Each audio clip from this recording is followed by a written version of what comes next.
love you, and I want to say it. I know I've said it like 1,000 times. I love that you let me sing on that song with you. Wait. Oh, what? Okay. This is what I'm going to ask you. Okay. I would like you to go back, Okay. do it louder, and let me put it on the Christmas album because I'm releasing it for the new Christmas. I'll do whatever the hell you want. Okay. Yeah. No, because I love it. Whatever you But want. it's not loud enough. I will sing whatever you want. And you can take a verse. Well, I'm gonna be honest with you. I took it as like I'll sing backup because you're Cher. So, you know what I'm saying? You know what I'm saying? I just took the harmony. That's so meaningless, okay? It is meaningful to me and others. It is like, I will do whatever you want. Okay. Yes, okay. Done. So wait, you were opposed to the Hall of Fame when we were here before. So how did they change your mind? Because you for real said off. Yeah. Basically I said I don't give a flying minute, you know? Yeah. But my friend David Geffen, Yeah.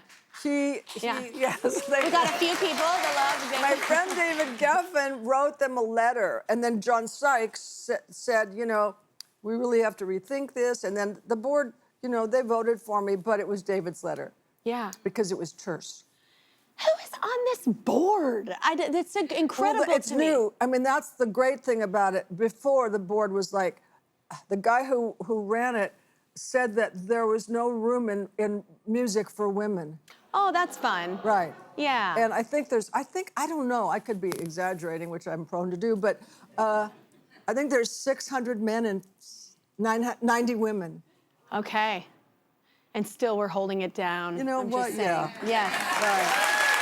So that's why I do love that you did it, because for women, that is very cool, man, that you're showing up there and you know, representing all of us and all of us artists, and it was a very cool thing. But also I had fun. It took them too long, but yeah. Yeah. No. Yeah. Hello. Amen? No, it's like, I've had #1 record for 7 decades, and I thought, yeah. What do you have to do? What do I have to do? Also, I changed music forever. And You don't like, believe no one had ever genre heard that bending sound. and- yeah. Yeah, so I was like, what do I have to do? I mean, like, yeah. I can't think of anything. Yeah, you did it. You talk about your friendship with Tina Turner on page 205. So how were you there for each other? Because you both did come from relationships that obviously were not the healthiest. Okay, so I'd known Tina before, and then when I left Sonny, and she came in once to do my show, and she said, tell me, how did you do it? And I said, I just walked out one day. Actually, it was one night. And she said, okay. Yeah. And that's what she did. Yeah. It's a hard thing to do. Like you said, when everything is kind of connected. Also, I was like, it was out-of-body experience. It took me 2 days. I was kind of planning stuff, but I really was, like, the dominoes were falling, but I didn't even know that, I didn't realize that I was pushing them down, and there would be what I wanted would be no way that he would take me back.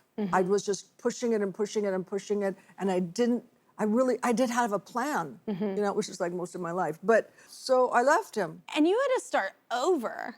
Like, I thought that was interesting in the book as well. Like, was it Lucille Ball that you called and you're like, what do I do? Like, you had to start over. Yeah, he took all the money. Yeah, Tina had to start over. Right. Like Starting over, and I said to him, you know, we'd worked for 12 years, and he took all of my money, okay? Yeah. And I just said to him, I kept trying to fathom it, and I just said to him, what was the moment where you thought, I was singing with you, we were working, we went through everything.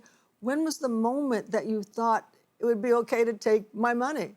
Yeah. And he said, also, the name of our company was Cher Enterprises. He owned 95% and his lawyer owned 5%. So I was an employee. And not only, the thing that really pissed me off was not only did he take everything, I had a car and clothes, he took everything, he made a clause in the contract that said I couldn't work because I was an employee.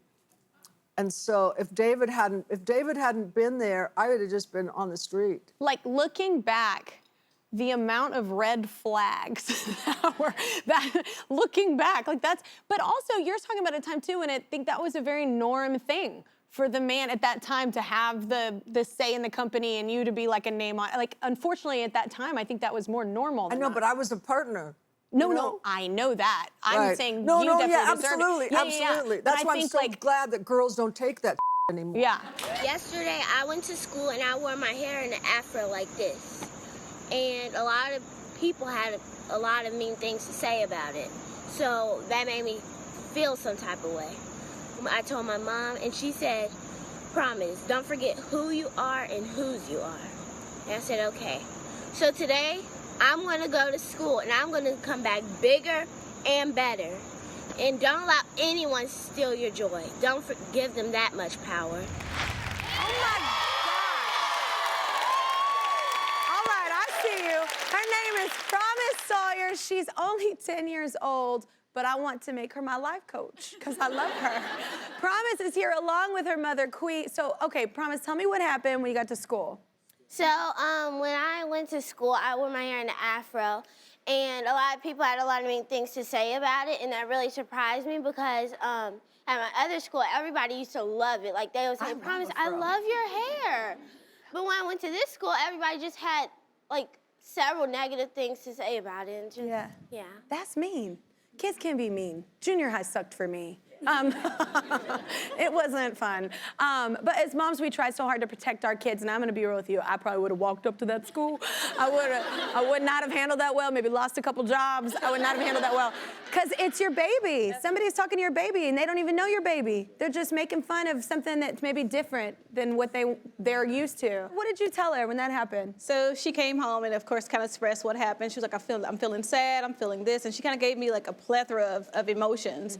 And immediately I wanted to, like, defend, and I'm like, no, Promise. I had to stop her. We're not having a pity party.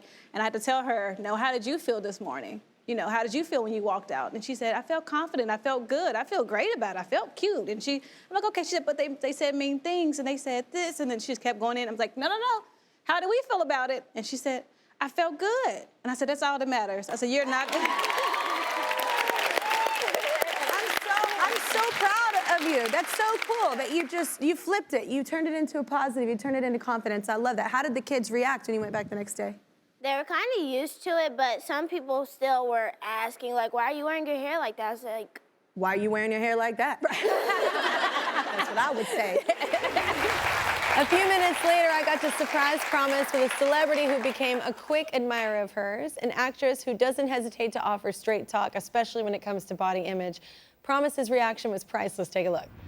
Your video, though, has inspired so many people, including my guest, my first guest, y'all. She is a Golden Globe award-winning actress and the star of Blackish. The last time I saw her, she was singing a moment like this at the American Music Awards. It was awesome. Say hello to Tracee Ellis Ross. Thank you.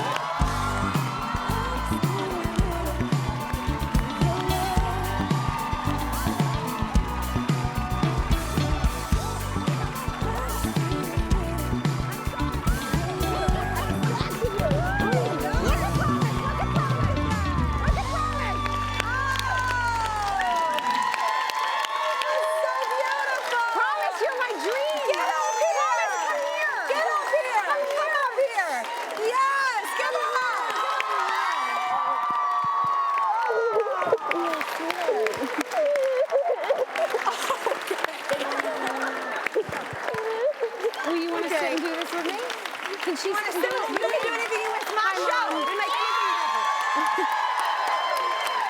Sir, she'll sit right here. You sit right down just a little bit, Promise. I saw your video, and I was so moved because your hair is an extension of your legacy, what you come from, your story, and everything that you are, and your beauty. And I'm so glad that you knew at 10 years old what it took me so long to learn about myself. And you are such an example. Well done on the parenting. Well done. Well done. And you're very honest. Like on social media, that's what I loved about you, Promise. She's actually the grown version. She's very honest on social media. You don't hide anything. You're very proud of like your body, your hair, where you come from, everything. And I think that that's a beautiful thing. And it's such a beautiful moment. Look how much you touch people. Your hair looks gorgeous today, too. Look at this. I like the braids, too. I like the braids, too. Promise, what do you want to say anything to her? All these women that stand up for like who they are and they're real, they're not filtered all the time, they're just exactly in the raw how they are. Like, what do you want to say to Tracee and all these women that do that?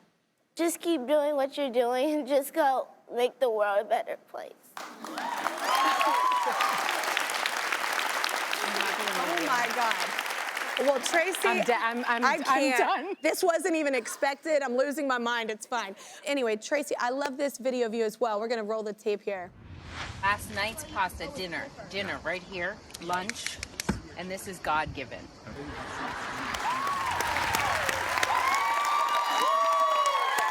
First of all, I would die for that body. You look so great in that video, but I love that you were like, this is mine, this is mine. Yeah, and this was it's lunch. Beautiful. Yeah, that's my favorite part. But why is it important to you to be able to stand up and be yourself? Why do you feel like that's important? You know, this idea of I woke up like this, like at 18, at 10 years old, maybe I did, but I work for this body and this hair and this face and all these things at 46 years old. And I also really feel like Instagram and media and social media can create this image of us, this curated image that people think is real.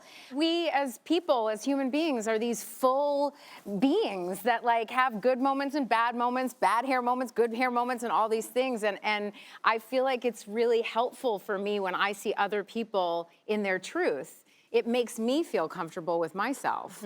Yeah, because there's all these things. So what was this? So this was important. This was important though, right? Yeah. This is amazing. This is gorgeous. Thank you. It's gorgeous, it's beautiful, it's hot, it's sexy, it's all the adjectives. Thank you, and it's essence. I wanna borrow that. I won't look like that in it, but I wanna borrow it. Yeah, this is what I just wear to bed at night. My husband dreams I did. Oh, I'm lying. Walking in my flannels. I'm in my glasses. I like to tuck my sleeping t-shirt into my underwear and then the pajama pants over that. Do you not want anything to get in there? I don't like a draft when I'm sleeping. Oh my gosh, I'm opposite. But what does being on the cover of this mean to you? Because that's essence. It means a lot to me. This is the 4th time that I'm on this cover, actually. But Essence does such a beautiful job and has for decades and years and never ending of really representing our community in such a beautiful way and all of our diverse beauty. Curly, coily, and tight textured hair was not always a part of the culture of beauty. Although we, for decades and eons, have been wearing our hair in its natural form, there is a revolution of celebration happening right now as people begin to understand the beauty that has existed within us forever. Yeah, absolutely. 7 years later, Promise is now going into her senior year of high school, and she sent us a video update, so take a look.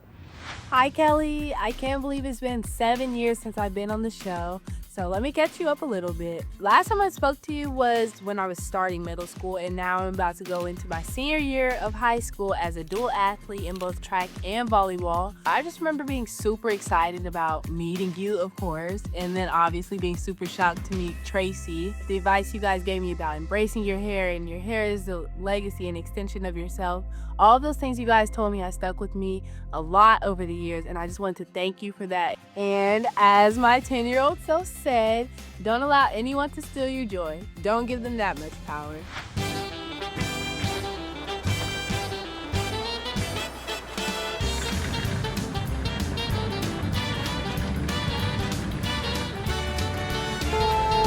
Hey, lady!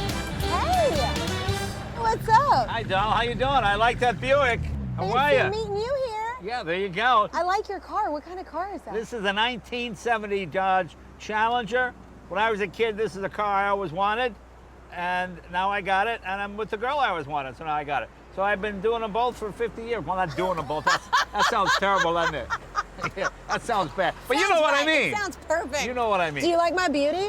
That is very nice. Yeah. That's a beautiful car. It's Willie Nelson, Blue Eyes Crying in the Rain. I like that era more. Yeah, no, I'm with you. Did you grow up at drive-ins? I actually grew up around drive-ins. I did grow up around drive-ins. My first date, I remember the movie I saw was 1966. The movie was The Sand Pebbles. And I took this girl, and I was trying to be very cool, you know. I remember I got some hamburgers, you know. And, you know, the hamburger ketchup would come in those little packets. Yeah. So I'd reach and I'd do this. You know, you shake to get the ketchup at the bottom, you know. So I'm doing that, you know, and I open it, and I put on my burger, very suave. I throw that back in the bag. So I'm talking to her. I get the other hamburger, I reach in, I get another ketchup packet, I do this. Meanwhile, I see her going, ow, ow, ow, stop, wait. I go, what, ow? Well, what I had done was I picked up the bottom of the one I just opened. As I was doing this, I was throwing ketchup all over her face. And she's going, stop doing that, why are is my ketchup. I go, what? Hello. And it's red, so that's awesome. Yeah, that was pretty much the end of the day. It probably stained everything. I love drive-ins, by the way. But did you ever have road rage? Like, have you ever had road rage since you're in cars all the time? I don't You know something? I am a pretty calm guy. And one day, this actually happened out here. I was on the Tonight Show. And I was somewhere, and a guy behind me, beep, beep, beep, beep. I went, oh, so I pull over, and I go, go ahead. And as he goes by, he gives me the finger.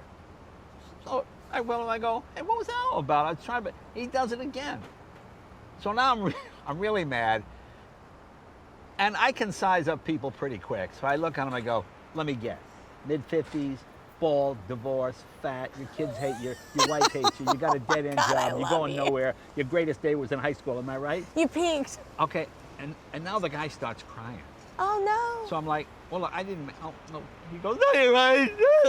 I go, look, so now I got out of my car, I get in his car, and I go, look, I'm sorry, I didn't mean it. He goes, no, everything you said was right. You hit it right. I realized I had just nailed the guy. So I said, well, you have kids? Yes, they hate me. I said, you have a daughter? And he goes, yes. I said, Taylor Swift is on the show Thursday. I said, I'll leave you some ticket. You bring your daughter, I'll introduce your daughter to Taylor Swift. Okay, so the guy comes and he brings his daughter and he meets her, and it turned out actually very good. But it was one of those things where, you know, as a comedian, when you're dealing with hecklers, you can size up people pretty quick. Yeah. And I just said fat, bald, dead-end job, divorce. Kids hate. And he went, it was right. I was right on. I mean, I'm not that mean, but it was right on every count. You were almost exaggerating and just happened to nail it. Exactly. That's so nice, though, what you did. But it was funny. It was funny. This is amazing. You're an optimist. It's nice. I'm an optimist. That's you right. are. All right. Well, oh my gosh, I love seeing you here. It's good seeing you. This was so awesome. Next time I'll be on your show again, and we'll be in another car. Let's do it. All right, babes. Okay. Bye. See you later. Sounds good.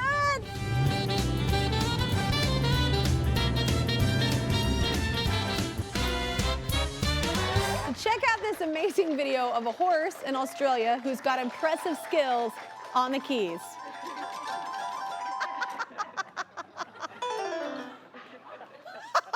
Love it.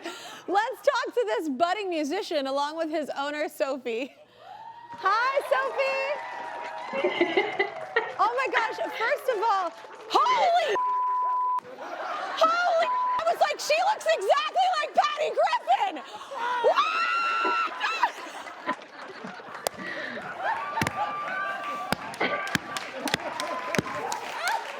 Oh my God, that's so funny. I think the voice is good. Wait, did you see my face? I was so confused. I was like, that looks like Patty Griffin. I was like, Sophie has a doppelganger. Oh my God, I love you so much. Hi, Kelly. Congratulations on your second season of your really cool show I've been watching. Eugene Sing. I'm gonna cry right now. You're the nicest human ever. Like, I named one of my dressing rooms after you. Right on. Like, Patty, I'm crazy. I know every inflection, I'm just singing Burgundy Shoes right now. I love you so much. This just made my day. So thank you so much. And you're wearing my favorite color, green. I love everything about you. Anyway, I cannot wait for the music. Let's hang out. Let's hang out. Let's hang out sometime. Don't you threaten me with a good time.